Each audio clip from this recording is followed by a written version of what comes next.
Hey guys, how's it going? It's Thursday morning.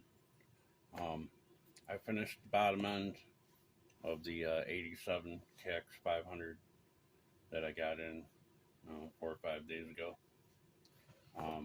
Painted the cases, rebuilt the crank, got a Wozner rod, uh, new Koyo crank bearings with Knox seals. So good stuff. Uh, the rest of the seals were new. I'm waiting on a new vent that was missing, so I'm sure it was spewing oil out, and the clamp for here to hold the carb hoses. So that's coming from Partzilla. Other than that, now I'm just waiting for the cylinder. All new bolt kit. Waiting for the cylinders getting shipped to Power Seal to get fixed and bored, possibly. A new piston, of course. And yeah, that'll probably be a few weeks, but here's the head. I painted that all up. Got it ready to go. Oh yeah, power valves too. He's I guess he found a good set of used ones. The one was stripped, as you can see, typical Kawasaki kits with aluminum gears. It happened a lot on the 250s. They strip out. This one wasn't turning.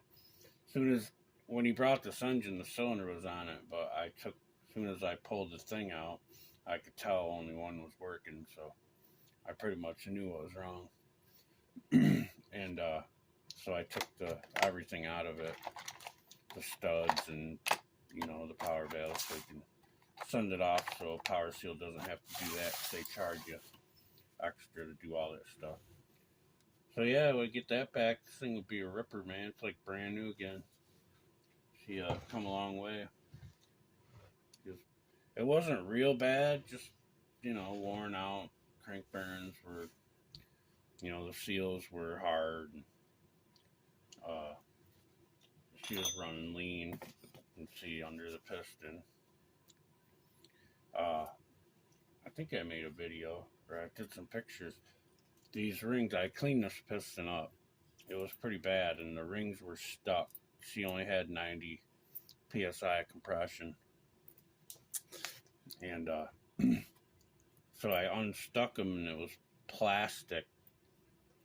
There was plastic. These are low tension rings, so there's not a lot of tension on them to start with. And then there was plastic I scraped off both sides of the rings. This piston could be used. It's really not that bad now, but I'm not using it.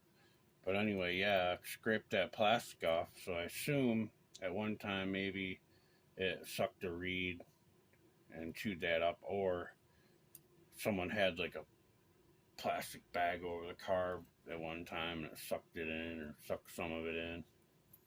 Yeah, it was definitely plastic though. So I don't have the reed cage, so he's bringing me the carb and the reed cage when he comes next to bring the cylinder and everything. So good paperweight. They hold a lot of stuff. I like to put like my little pieces of Scotch-Brite. I like to stick them in there. But yeah, pretty sweet. Don't get a lot of these in anymore these days. Done a couple of these years ago, like the LT500s used to do those, and CR500s of course, but I've never done a KTM. I don't think I ever rode a kx500 either. I think about it. I raced the CR500 when I was 18 for a year. That was pretty cool. And then I went to 125 and started actually doing good. And then I rode one of those WR500s. That thing was so fast. But I don't think I ever rode a kx500. Can't now, but wish I could. Anyway, alright guys, on to the next project. Later.